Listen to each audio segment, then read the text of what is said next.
Hi, friends. Have you ever done a craft kit and thought, I could have made that at home? Well, that's what I immediately thought when I looked at this craft kit. So today, I'm going to not only test this kit out, but I'm also going to see if I can recreate it with items I already have. If you're new here, I'm Rose, and I love to try out craft kits. I'm also very open about my craft hoarding tendencies, so I think that this is a challenge I'm up to. First, let's look at this kit. This is a design your own flower kit by Craftastic. Craftastic made that paper bowl kit that I did a while back. I'll leave a link if you want to see how that turned out. This kit looks like it's a bunch of paper flowers that you stick on in different layers, so it's very 3D. Yes, I did paint the front of the box with matte varnish in my continuing battle against the glare from my giant lights. Where's the age range?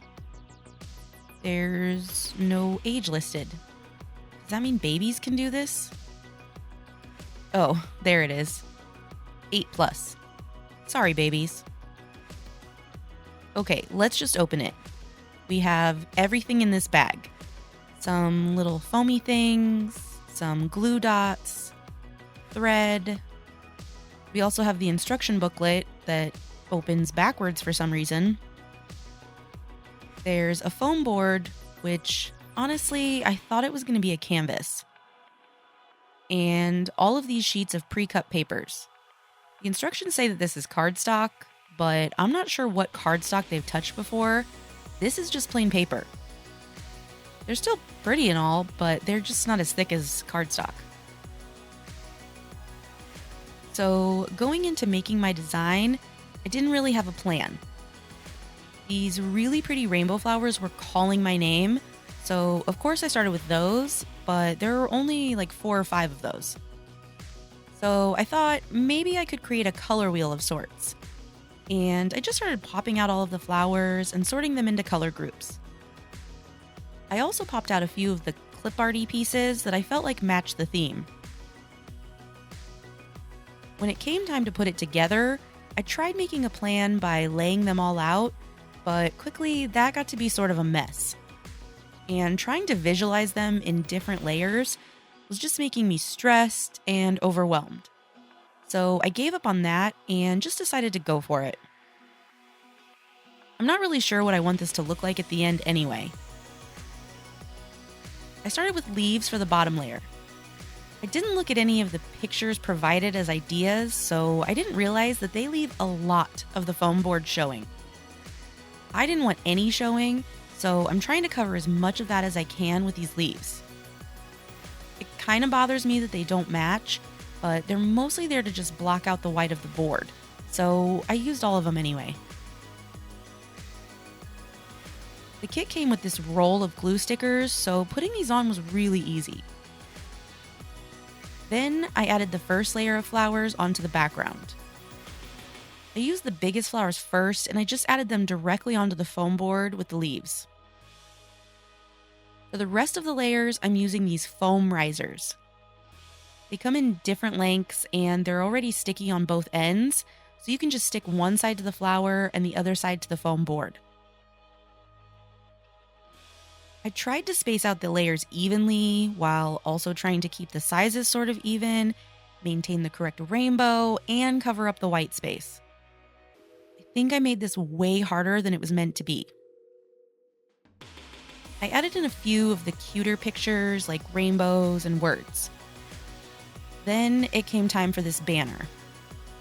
The instructions have you make little braids and add little danglies, which would probably be cute if I hadn't already barfed flowers all over the board. So instead, I just decided to make one little banner that says love more. But here's an issue that really bothers me. There are 2 pink letters together. Why? Why would you do that? I tried rearranging them every way possible. This is the only other E. So I move this E here and put this M here. But then I have an A. Love Mare. I do not love Mare. I mean, I do, but not in a weird, creepy way. I could move this O here and this E here, but then I don't have an O. Mir. Who planned this? I just gave up and decided to go with it as it was. I used a teal string since the banner is down in the green, blue, and purple region. And I used 2 flowers on the tallest risers as a way to tie the banner on. The glue dots were just slightly too big for the banner pieces, so they're a little extra sticky and tight and they don't want to slide on the string. So the whole thing just hangs a little wonky. Honestly, I might just cut the dumb thing off. I have this piece over here that already says love more anyway.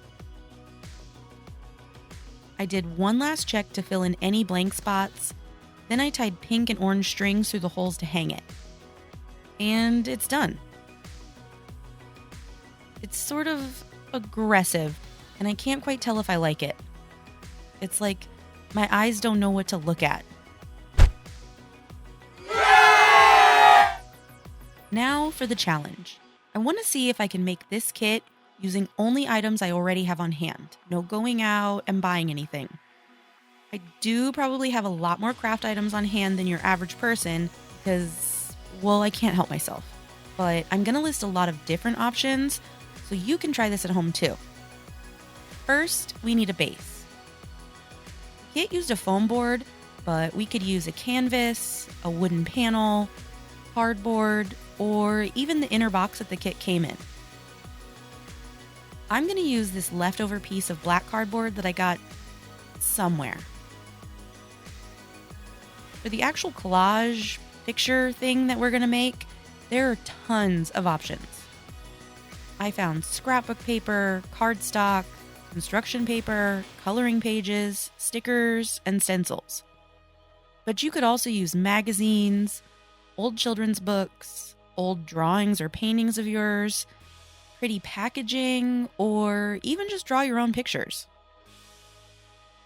For this particular collage, I'm going to go with a sea theme. I ended up finding these old stickers that I made, and that inspired me to do an underwater sort of collage. I didn't actually end up using these stickers, but this seahorse hangs around for a lot of the construction because I thought he was going to be my main character. Turns out he's just the comic relief. I have a bunch of these color your own sticker books, and I found lots of different sea-themed pages. I also used a coloring page from a kawaii coloring book. When I was planning out my idea, I started with a few large subjects first. My not yet eliminated seahorse, this square-looking fish, an octopus, and this sea turtle. I also picked out some medium-sized and smaller items to fill in the space, like more fish, starfish, shells, and seagrass. And some bubbles to add the final touch that you'll see later. If I had chosen already printed stickers or pages, this would have been faster, but I kind of actually enjoyed coloring everything in. I was able to make sure that all of the colors went together. I used different media that I, of course, already had, like markers, colored pencils, and paint pens. Unfortunately, I spent a really long time on certain pieces, and I didn't even end up using them. I'll keep them for another project someday. I just can't bear to throw out stuff that I might actually use. Probably why my craft supply is so big. I also colored in the bubbles from this page with a dark blue marker that will match my background. Then I went over that with a white pencil to lighten just the bubble. And then I used a white paint pen to re-outline the bubble. Since this is going to be a 3D collage and these stickers may or may not be levitating above the background, they needed something stiff to keep them laying flat. And also something to stick on because stickers are sticky on the back. So I put all of them onto pieces of cardstock, including the pieces from the coloring page. And then I cut around them as close to the edges as I could, without being perfect because I just didn't want to worry about that. I had 47 different items to cut out, and my hand was already going to be hurting, so I just did a 3/4-assed job of it.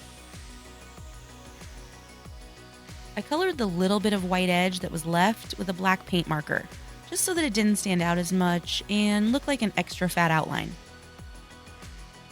To make it really clear that this was underwater and not just fish in space, I used this stencil to trace out seaweed and coral on some green patterned scrapbook paper.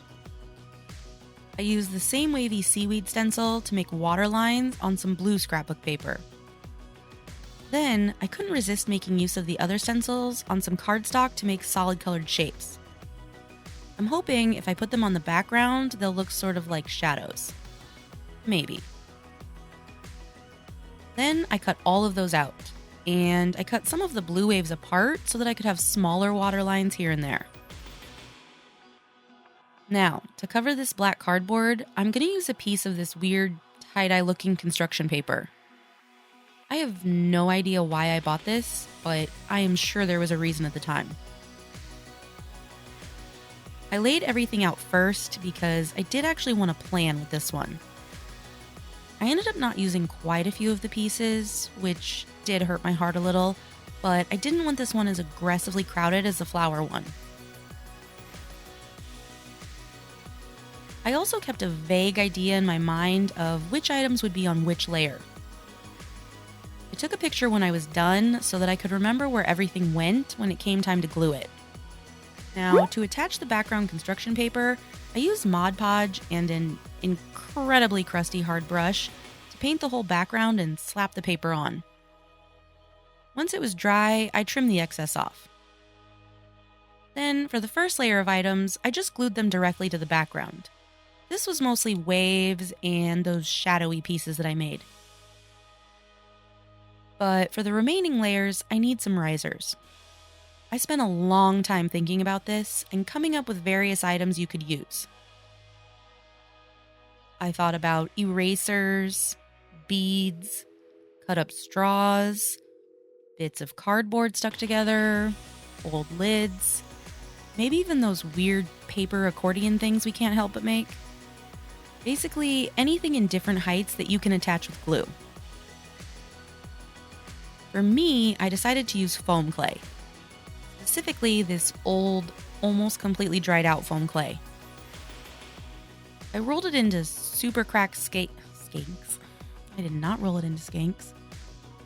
I rolled it out into super cracked snakes and let it dry for a couple of hours. And then I cut it into different lengths with scissors. I also tried cutting up this brick of completely dried out foam clay, which probably would have worked, but I didn't end up needing it at all because I completely overestimated how much I would need. To glue everything on, you definitely could use regular glue, but I was feeling impatient, so I used hot glue.